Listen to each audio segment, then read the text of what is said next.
Guten Morgen, es ist jetzt kurz vor 7. Die Nacht war ganz okay. Also 4-5 Stunden geschlafen habe ich vielleicht.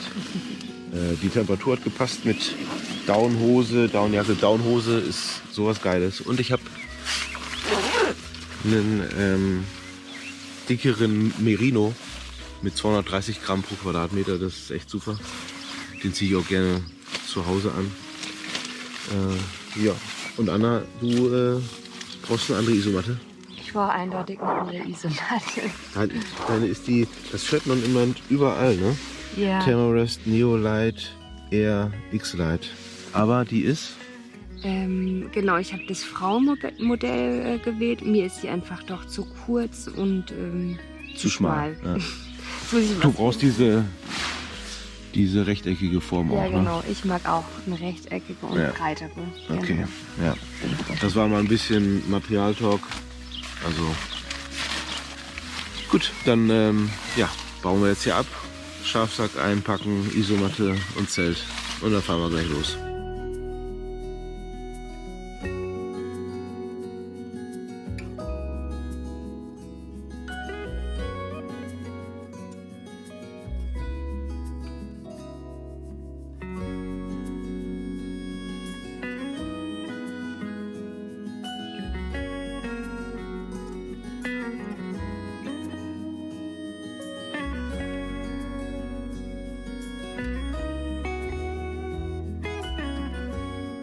Wir haben jetzt hier das Zelt, die Isomatte.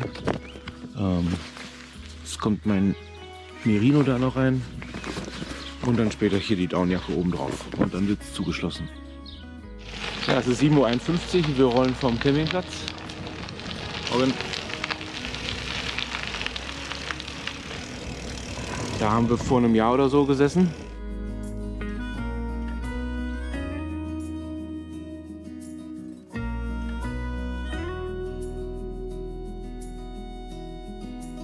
Okay, auf geht's. Circa 115 Kilometer. Jetzt fahren wir erstmal zur Fähre über den Rhein und fahren dann knapp 17-18 Kilometer in Frankreich. Und dann Kaffee.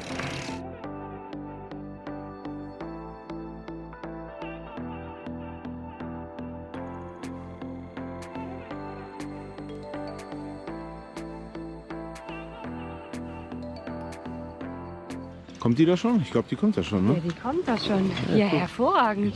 Ja. Cooles Timing.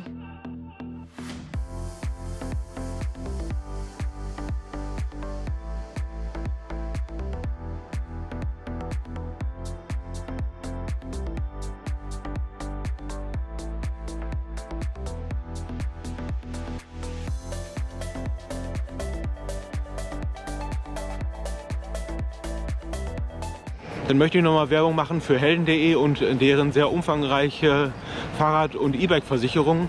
Die haben weltweiten Diebstahlschutz, Pannenschutz, Unfallhilfe innerhalb EU, Schweiz, Norwegen, England und auch Reparaturen und Verschleiß ist mit drin. Sogar Verschleiß vom E-Bike-Akku. Oder was ich auch gut finde, ist, dass man nicht ein besonderes Schloss mitnehmen muss nach DIN so und so, was schwer ist. Ein Kettenschloss oder Bügelschloss braucht man nicht. Man muss einfach nur ein verkehrsfähiges, normales Schloss mitnehmen. Da habe ich jetzt hier dieses hier. Ne? Ja, und es ist alles online, jederzeit kündbar, keine Selbstbeteiligung. Und mit dem Code MADO9 spart ihr dauerhaft einen Monatsbeitrag pro Jahr.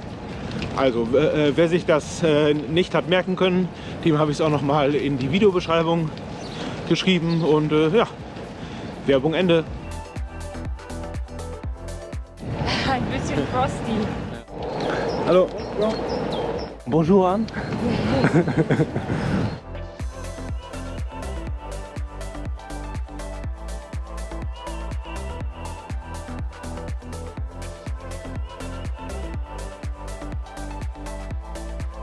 Wir haben gerade wieder den Klassiker. Wir fahren durch Frankreich, haben wir die französische Karte gar nicht geladen.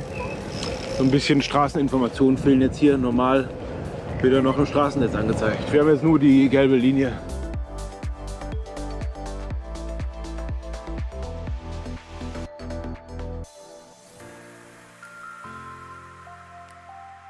Ja, das sind die Höhenmeter des Tages. Bei der Boulangerie Schneider wollten wir eigentlich unser Petit Déjeuner einnehmen. Ja, so schnell.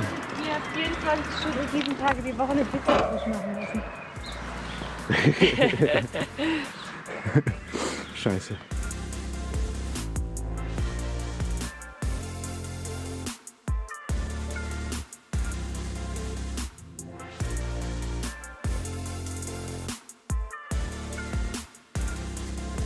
Ja, hätten wir jetzt mal einen Kaffee, ja?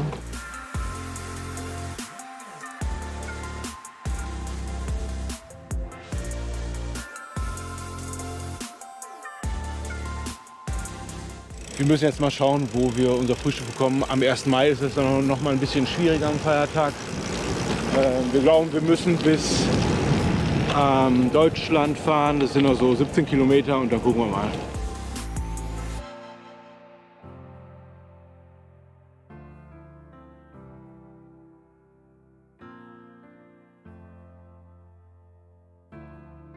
Ich habe auch so ein bisschen Knie. Ich stelle meinen Sattel vielleicht mal ein Mühe hoch.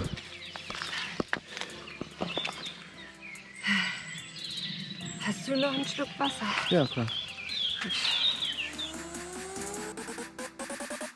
Ja, also das gefällt uns hier schon ganz gut. Bisher besser als gestern. Hier linksrheinisch heute, falls ich es noch nicht gesagt haben sollte.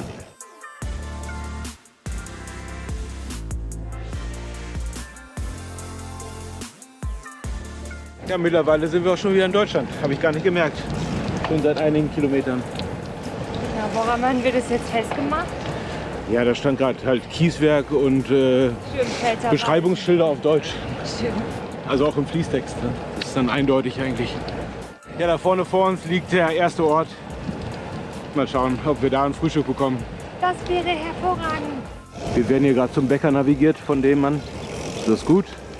Wollen wir es nicht eingeben. Ist das hier ein Bäcker? Ja, ich glaube schon. Ne? Cool. Jo. Tschüss. Ja, Frühstück haben wir jetzt hier bekommen. Allerdings kein Kaffee. Ja, die hatten gute Sachen, ne? Habe auch einen. Freue mich schon drauf. Ja, und jetzt fahren wir noch zur Tankstelle und holen uns einen Kaffee. Den gab es da jetzt leider nicht. So, dann füllen wir jetzt hier Kaffee und Wasser auf. Ihr seht, endlich, wir haben die Kaffeestelle gefunden. Und ich bin ein bisschen neidisch. Mario hat sich nämlich für eine Apfeltasche entschieden. Und köstlich.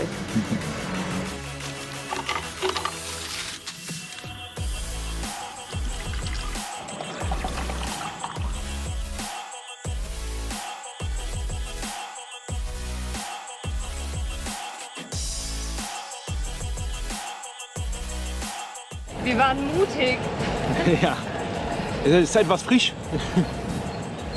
aber wir haben die Beinlinge trotzdem ausgezogen. Man könnte auch sagen schattig. Schattig, ja. Licht-Schattenspiele. Hier wird die ganz wuschig. Da könnte ich meine Socken direkt ausziehen, ne?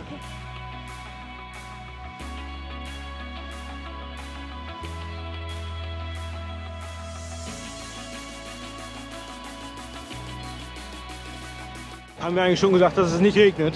Ja, und wir sehen sogar ein bisschen blauen Himmel. Ist das nicht cool? Blitzeblau, oder? Ja, blitzblau. Wir erinnern noch mal an die Bilder von gestern.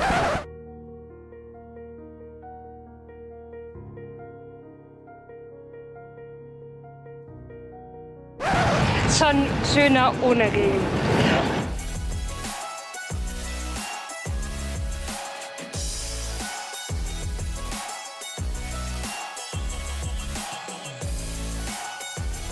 Weiter vorne, weiter vorne. Ja, da. Ja.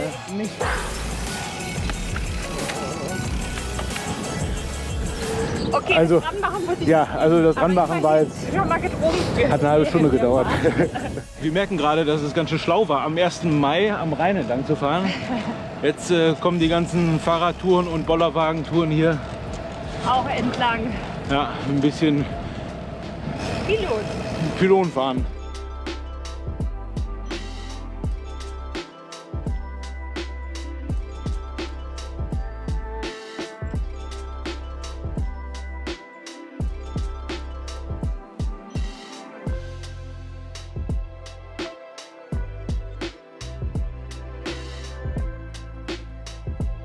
Hast du's? Ja. Du hast doch geschummelt, ich habe gerade nicht hingeschaut. Ja, ich habe nicht geschummelt.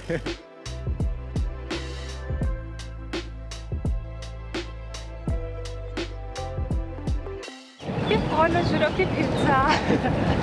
Ja, wir gehen heute Pizza essen in Ladenburg. Leider habe ich ein bisschen im Moment immer Probleme mit meinem linken Knie. Wir machen auch noch so eine Bike-Fitting-Aktion, aber das hat noch nicht stattgefunden. Jetzt haben wir gerade überlegt, wir machen mal den Sattel etwas höher. Vielleicht liegt es vielleicht da dran. So, der Sattel ist einen halben Zentimeter höher. Zum Tretner geht's erstmal. Vielleicht muss ich einfach noch ein bisschen mehr trainieren. Ja, die Sehnen und so weiter und Bänder ums Knie herum und die Muskeln müssen sich alle erst auch noch bilden. Ne? Eine Boeing 737 würde ich mal sagen. Ne? Kommt das hin? Und was sagt das Körpergefühl? Ja, erschöpft. Ja. Aber gutes Gefühl. Ja. Ups, jetzt haben wir 93 Kilometer, sind noch 26 und dann gibt es gleich noch eine Fährfahrt und eine Pizza. Also voller Highlights.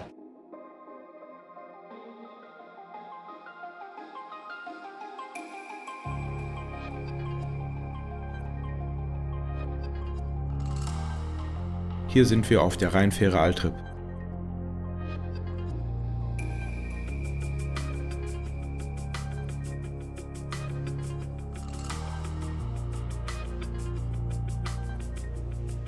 Ja, also dies hier ist auch wieder ein Paradebeispiel, ne? Dass Radwege nicht für Fahrräder gemacht wurden, sondern für Autos, damit die Räder von der Straße wegkommen. Aber das ist ja hier nicht zum Fahren. Wir sind vom Rhein ab und sind jetzt auf dem Weg nach Ladenburg.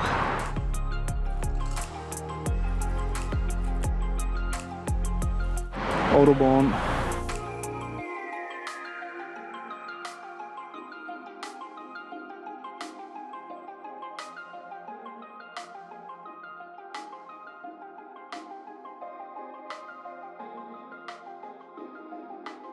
Wir sind in Ladenburg und jetzt holen wir uns hier die beste Pizza im Cave. Ist wirklich sehr gut. Der Laden drin ist jetzt nicht gerade schön, aber die Pizza ist 1A.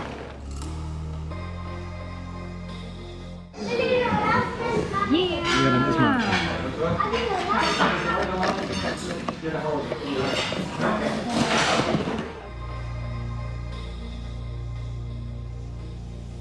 Marktplatz von Ladenburg.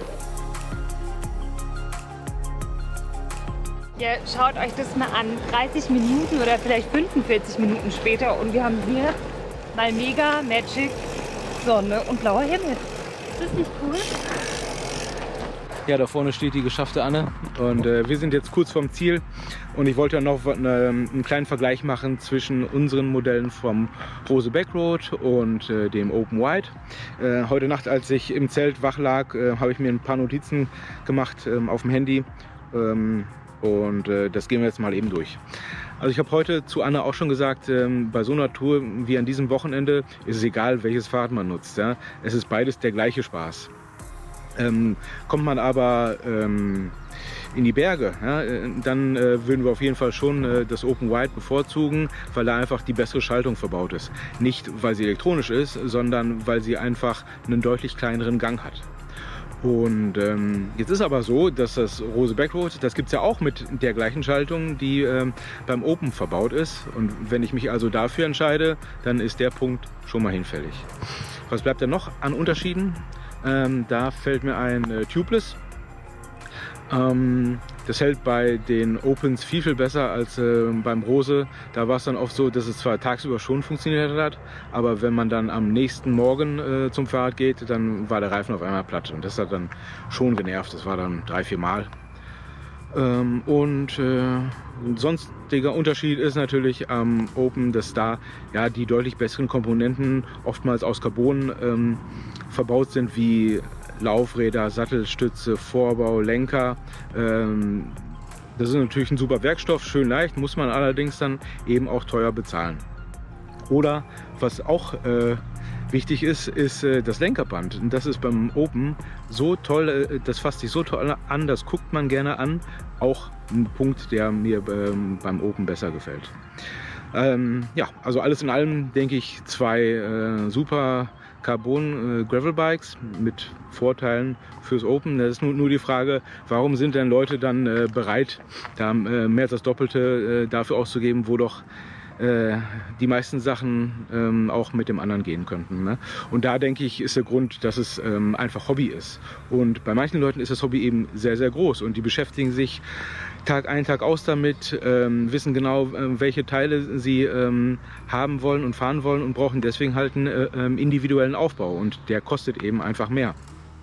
Und ja, so sind dann Leute eben bereit, dafür auch mal ein bisschen mehr Geld auszugeben. Muss man das machen? Nö, natürlich nicht. Das muss einfach jeder für sich selbst entscheiden. So, und das war mein Vergleich von den beiden Rädern.